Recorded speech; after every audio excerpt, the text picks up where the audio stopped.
মই ভাবোঁ যে প্ৰধানমন্ত্ৰীয়ে এটা ভাল কাম কৰিলে সেই কামটো হ'ল যে নামৰূপৰ সাৰ কাৰখানাটো উদ্বোধন কৰিলে। কিন্তু প্ৰধানমন্ত্ৰীয়ে এটা বেয়া কাম কৰিলে সেইটো হ'ল যে আমাৰ বৰঝাৰ এয়াৰপৰ্টটো আদানীক দি থৈ গুচি গ'ল।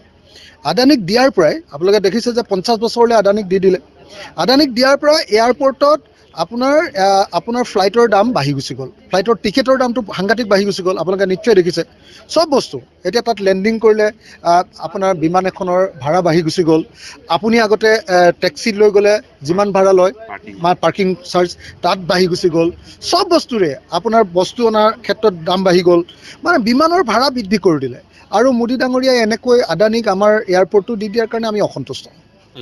জুবিন গাৰ্গৰ কথাতে এবাৰ উচ্চাৰণ নকৰিলে বা এইটো বৰ দুৰ্ভাগ্যজনক কথা যে মোদী ডাঙৰীয়া আহিলে আৰু মই দেখিলোঁ যে আপোনালোকে সকলোৱে দেখিছে যে তেখেতে আমাৰ জুবিন গাৰ্গৰ মৃত্যুৰ পাছত প্ৰথমবাৰ আহিছে।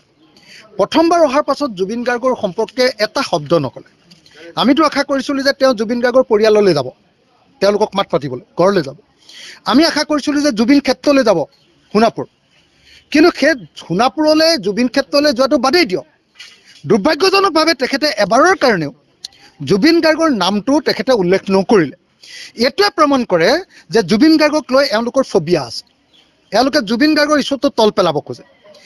বিজেপি চৰকাৰৰ কাৰণে জুবিন গাৰ্গ এটা মূৰৰ কামোৰণি আৰু সেইকাৰণে তেওঁলোকে জুবিন গাৰ্গক যিটো চাৰ্জশ্বিট দিছে সেই চাৰ্জশ্বিটটোৰ জৰিয়তে জুবিন গাৰ্গৰ নামটো তেওঁলোকে আপুনি দেখিছে নাই বিজেপিয়ে এইকেইদিন কৰি থকা কামটো কি? বিজেপিয়ে কৰি থকা কামটো হ'ল জুবিন গাৰ্গৰ বদনাম উলিওৱা, চৰিত্ৰ হনন। মিত্ৰ এজন আমাৰ হিৰোক, আমাৰ কালচাৰেল দৰেন, আমাৰ এজন মৃত হিৰোক, কালচাৰেল হিৰোক, সাংস্কৃতিক আমাৰ এজন নায়কক বদনামী কৰিবৰ কাৰণে যি ধৰণে আচলতে বিজেপি আৰু চৰকাৰী পক্ষটোৱে যি ধৰণে ছ'চিয়েল মিডিয়াত অপপ্ৰচাৰ কৰিছে আৰু হুইস্পাৰিং কৰিছে, একদম মুখে মুখে গাঁৱৰ মানুহৰ মাজলৈ, টাউনৰ মানুহৰ মাজলৈ, সাংবাদিকৰ মাজলৈ কিছুমান বদনাম মেলি দিছে। ব্যক্তিগত জীৱনৰ কিছুমান কথা মেলি দি আমাৰ জুবিন দাক বদনামী কৰিব খুজিছে। এইটোৰ আমি বিৰোধিতা কৰিছোঁ আৰু এইটো আমি কেতিয়াও মানি নলওঁ। জুবিন দাক যিসকলে বদনামী কৰিব খুজিছে তেওঁলোক অসমৰ জনগণৰ শত্ৰু, অসমৰ জাতীয় জীৱনৰ শত্ৰু, আৰু বিজেপিয়ে সেইটোৱে কৰিছে আৰু সেইকাৰণে বিজেপিক আমি কেতিয়াও ৰেহাই নিদিওঁ। এটা গুৰুত্বপূৰ্ণ কথা